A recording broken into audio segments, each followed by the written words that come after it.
Lagos, after weeks of intense negotiations, the Nigerian Governors Forum has finally reached an agreement on the tax reform bills, but with conditions that the proposed value-added tax VAT sharing formula be revised, which has sparked mixed reactions from experts.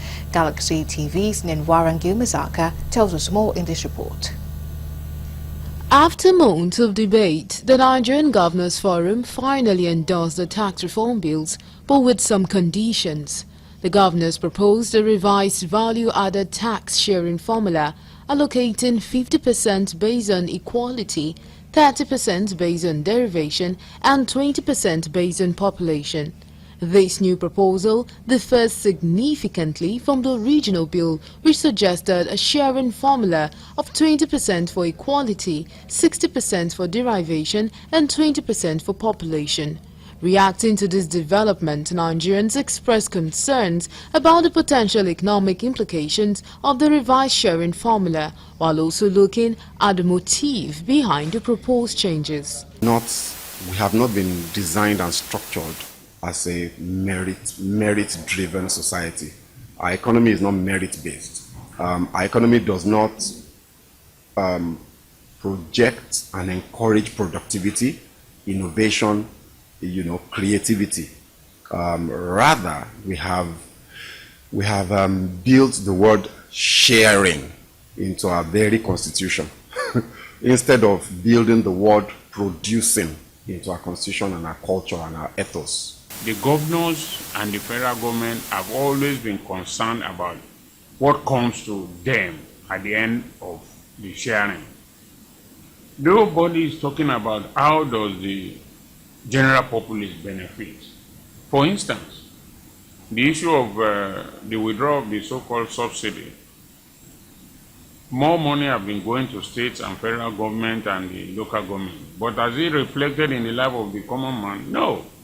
What we have seen over the past period, over the past years, is effort to just take from what is already available and not to increase revenue generation, not to improve the economy. And when I'm talking about revenue generation, I'm not talking about the excessive taxation of the poor that we see in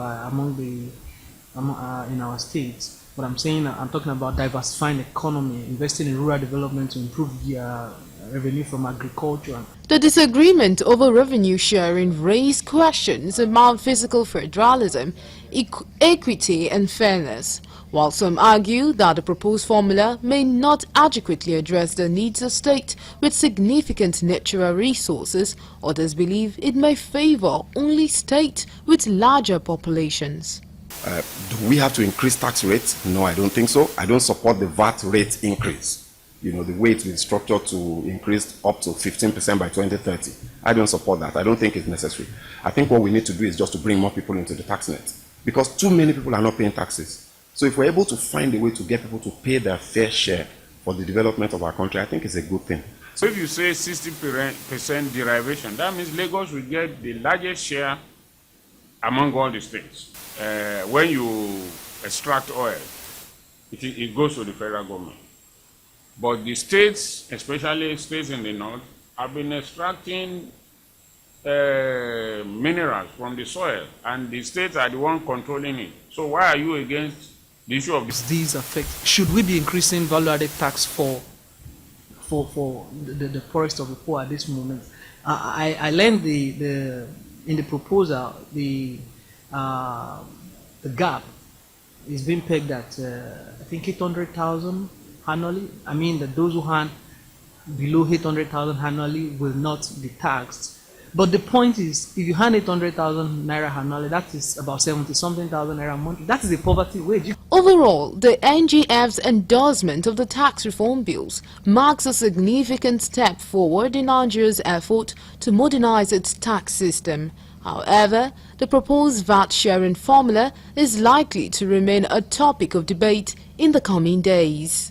Nenwarangil Mazaka, Galaxy TV, Lagos.